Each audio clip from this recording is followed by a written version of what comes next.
ప్రస్తుతం మనతో పాటు కాపు సంక్షేమ సేన తణుకు నియోజకవర్గ అధ్యక్షులు అయితే ఉన్నారు. చెప్పండి సార్, మీ పేరేంటి? మీరు జనసేన పార్టీలో ఎప్పటి నుంచి ఉన్నారు? నా పేరు ఆకుల భాస్కర్. నేను స్టూడెంట్ రాజకీయంలో కూడా బాగా యాక్టివ్గా ఉండేవాడిని. కొన్ని పొలిటికల్ పదవులు కూడా చేశా.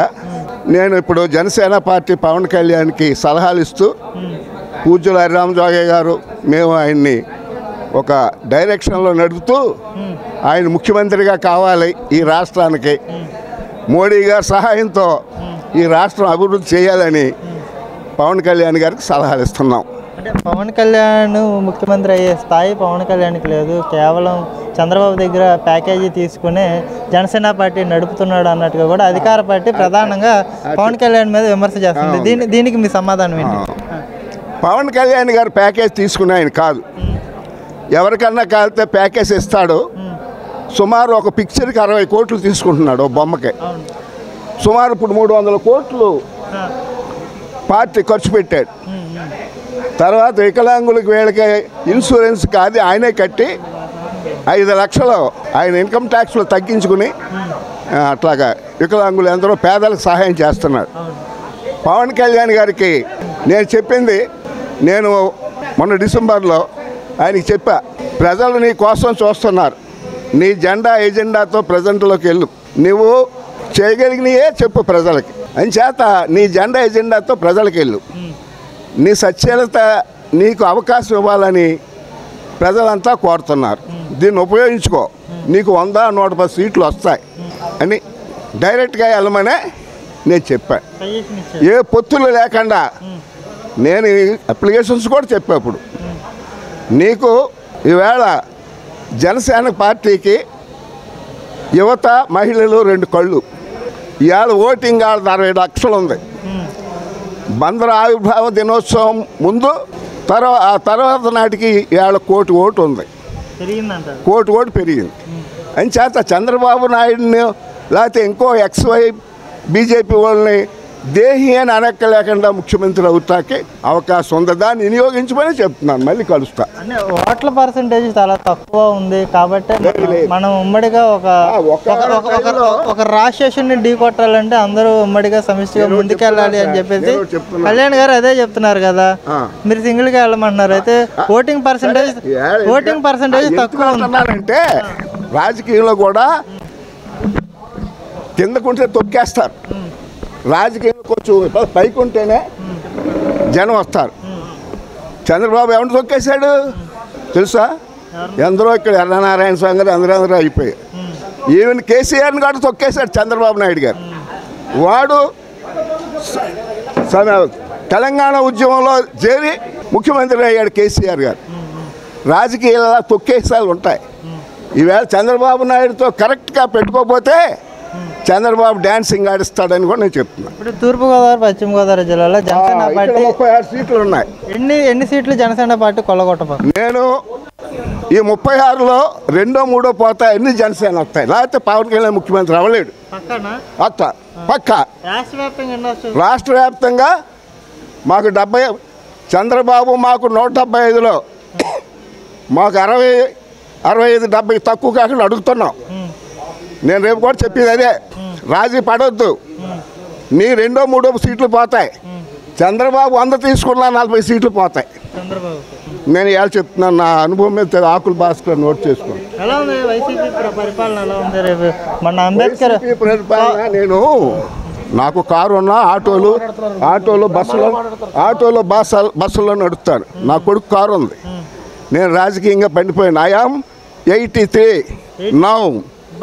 నౌ 83 రాజకీయంలో పండిపోయినటువంటి వాడిని. మొన్న మోడీ గారికి చెప్పాను, మొన్న హైదరాబాద్లో చిక్కడపల్లి కాన్స్టిట్యున్సీ ప్రేమకుమార్కి జనసేనకి 10 రోజులు పనిచేసి 2 ఓట్లు వేయించాం. అతనికి డిపాజిట్ వచ్చింది, తక్కిన 5-6 సీట్లు డిపాజిట్ రాలే. అక్కడ పరిస్థితి ఏంటి? కేసీఆర్ కాంగ్రెస్కి డిసైడ్ అయిపోయారు ప్రజలు. అర్బన్ అంతా కేసీఆర్, రూరల్ అంతా కాంగ్రెస్. అప్పుడు నన్ను మిత్రుడు అడిగాడు ఏంటి పొజిషన్ అని. అప్పుడు చెప్పా, వచ్చేస్తున్నాం హైదరాబాద్ నుంచి ఇంటికి, రేవంత్ రెడ్డి ఆర్ అతను ముఖ్యమంత్రి అవుతారన్నాను. కేసీఆర్ కదండి ఇతను మా హరిజను deputy chief minister Kerala Andhra Telangana. ఇద్దరిలో ఛాన్స్ ఉందన్నాను. రేవంత్ రెడ్డి చీఫ్ మినిస్టర్ అయ్యాడు. Bhatti Vikramarka deputy chief minister అయ్యాడు. తెలుసా ఆ ఎస్ఎస్ ఇచ్చాను. రాబోయే ఎలక్షన్లో ఎవరి వల్ల పతనం అవుతున్నాడంటే తన సోదరు శర్మిల వల్లే. జగన్కే 25-30 సీట్లు మించి రావు పక్కా. అది షర్మిల ప్రభావం ఉంటుంది అంటారా? మ్యాక్సిమం మ్యాక్సిమం ఉంటుంది. ఏ రకంగా అంటే 175 సీట్లు పోటీ చేస్తారు. శర్మిల 25 పార్లమెంట్లు పోటీ చేస్తారు.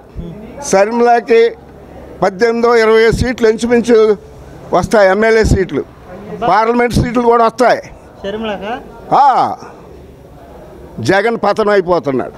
చంద్రబాబు కూడా రాంగ్ స్టెప్ వేస్తే అతను కూడా చాప్టర్ ఆకరు. ఇది పవన్ కళ్యాణ్ అతను రైజింగ్ స్టార్, గ్రహస్థితి బాగుంది. చీఫ్ మినిస్టర్ పవన్ కళ్యాణ్ విమర్శించటానికి ఏమీ లేదు. 3 పెళ్ళిళ్ళు అంటున్నారు.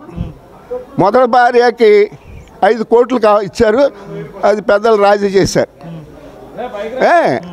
తర్వాత రెండో మ్యారేజ్ రేణు దేశాయ్, ఆవిడకి అబ్బాయి అమ్మాయి ఉన్నారు.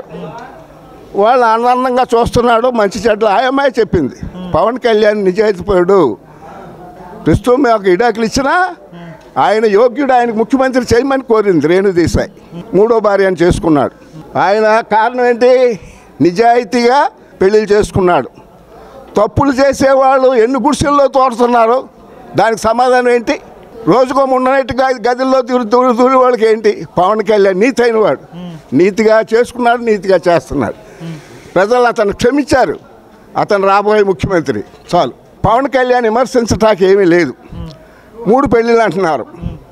మొదటి భార్యకి 5 కోట్లు ఇచ్చారు, అది పెద్దలు రాజీ చేశారు.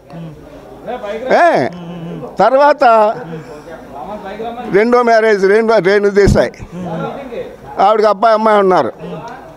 వాళ్ళు ఆనందంగా చూస్తున్నాడు, మంచి చెడ్డలు ఆ అమ్మాయి చెప్పింది.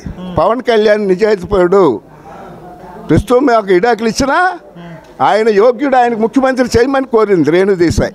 3వ భార్యను చేసుకున్నాడు. ఆయన కారణం ఏంటి? నిజాయితీగా పెళ్ళిళ్ళు చేసుకున్నాడు. తప్పులు చేసేవాళ్ళు ఎన్ని గుడిసెల్లో తోడుతున్నారు, దానికి సమాధానం ఏంటి? రోజుకో ఉండనట్టుగా గదిలో దూరి వాళ్ళకి ఏంటి? పవన్ కళ్యాణ్ నీతి అయిన వాడు, నీతిగా చేసుకున్నాడు, నీతిగా చేస్తున్నాడు. ప్రజలు అతను క్షమించారు. అతను రాబోయే ముఖ్యమంత్రి చాలు. ప్రజలు అతను క్షమించారు. అతను రాబోయే ముఖ్యమంత్రి.